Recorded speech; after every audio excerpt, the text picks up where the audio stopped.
Welcome back for another deep dive. Great to be diving in. Today we're looking at some really interesting material exploring resurrection living and Psalms of power. We've got parts of an article and the specific Psalms it refers to. Yeah, and our goal here is really to unpack what these sources are saying about, well, living a life of freedom, healing, and victory, and how Scripture, specifically these Psalms, anchors that. And it jumps right in with a pretty bold idea about God's forgiveness. The source uses this phrase, what's under the blood is under the blood. Mm-hmm. It's quite absolute, isn't it? It really is. And I think that line right there, it sort of sets the tone for this whole resurrection living concept. It suggests this radical break, a completely new slate based on forgiveness. Okay, so let's dig into that forgiveness piece first. The source brings up Jesus' words on the cross. Father, forgive them. For they know not what they do. Yes. And the source makes a point of saying this isn't like, human forgiveness. It emphasizes that God doesn't recount. He doesn't revisit. It's not like those mistakes are kept on file somewhere to be brought up later. Right. So it's not just pardon. It's erasure. According to the source, anyway. That seems to be the idea presented. Obliterated. And this connects directly to being called always forward into freedom, healing, and victory. So that forgiveness isn't just a past event, it's the actual launch pad for this new way of living. Exactly. It's positioned as the fundamental basis. But what's interesting is the source doesn't then say life becomes, easy street. No, definitely not. It's very upfront about challenges, about an enemy. It even quotes Jesus from John 10:10.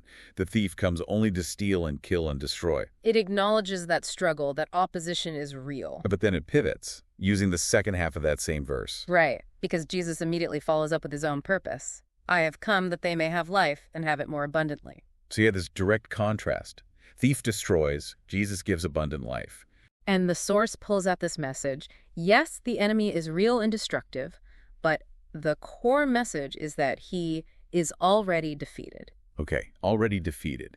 How does that work with the ongoing struggle then?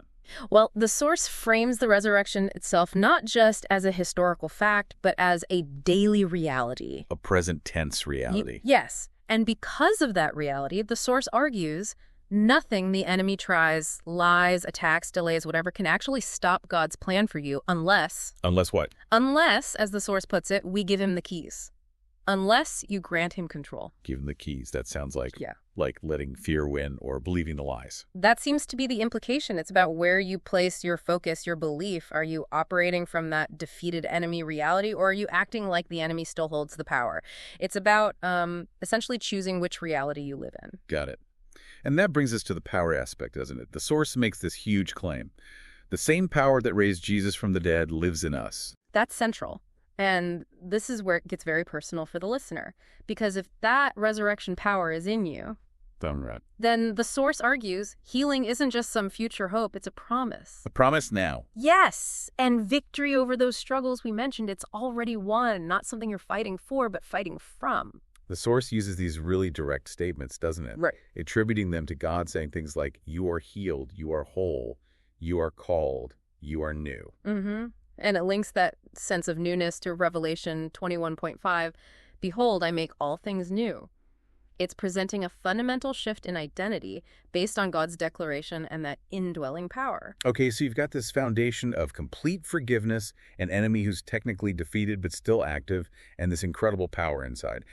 How do you, stay grounded in all that day to day? That's where the Psalms come in. The source calls them my heart's anchor. An anchor. Why the Psalms specifically? The idea presented is that they capture, the whole range of human emotion and experience the fear, the joy, the doubt, the praise, but they consistently point back to God's nature and his promises. They provide the language for navigating this resurrection life. The article lists quite a few. Psalms 2, 3, 7, 9, 12, 55, 56, 92, 93, 96, 110, 111. That's a solid list. Yeah. How do these particular ones tie in? Well, if you look at them, they echo the themes we've been talking about. Take Psalm 3 or Psalm 7. Okay. They really depict God as your shield, your defense when you're facing enemies or troubles. Psalm 3 says, But thou, O Lord, art a shield for me, my glory, and the lifter up of mine head. That grounds you when opposition feels overwhelming. That makes sense. And Psalm 56, that one feels very direct about fear. Exactly. That line, what time I am afraid, I will trust in thee. It's presented as a practical tool, an anchor. It's an active choice. Feel the fear, but choose to trust based on who God is. What about Psalms 9 and 55? They seem to deal with feeling crushed or maybe betrayed. They do. Psalm 9 calls God a refuge for the oppressed, a refuge in times of trouble. And Psalm 55 has that instruction. Cast thy burden upon the Lord, and he shall sustain me. So it's about not carrying it alone. Right. It aligns with not being defined by the struggle, but leaning on the sustainer. Psalm 12 feels a little different, focusing on words. Yeah, it contrasts deceptive human words with God's words, calling them pure words, as silver tried in a furnace, purified 7 times. Ah, so it's an anchor in truth against the lies the enemy might use. That seems to be the connection the source makes, holding on to the reliability of God's promises. And Psalm 92, the palm tree imagery. That one speaks to resilience, flourishing even in tough conditions. The source links it to that vibrant, enduring spiritual life that's part of this resurrection living. Not just surviving, but thriving like that palm tree. Okay. And the last cluster, 93, 96, 110, 111, they seem more focused on God's overall bigness. Yeah, they shift the focus upward, you could say. They emphasize God's reign, his majesty, his ultimate power over everything, including all enemies. They call you to declare his glory, remember his works. So they anchor you in the big picture. Exactly. They anchor you not just in personal help, but in the cosmic reality of God's sovereignty and the ultimate certainty of his victory. It reinforces that already defeated idea. Okay, so bringing this all together, the forgiveness, the defeated enemy, the inner power, the Psalms as anchors.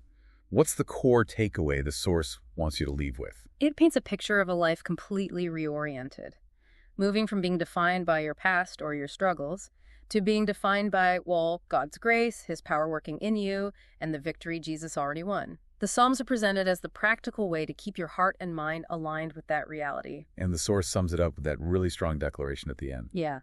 The enemy is defeated, Jesus is alive, and I walk in resurrection power, covered by love, fueled by purpose, healed by grace, and anchored in truth. That covers all the bases we discussed. It's a powerful summary of the whole vision. And then it leaves you, the listener, with this final challenge, doesn't it? Mm. Let no voice tell you otherwise. Mm-hmm.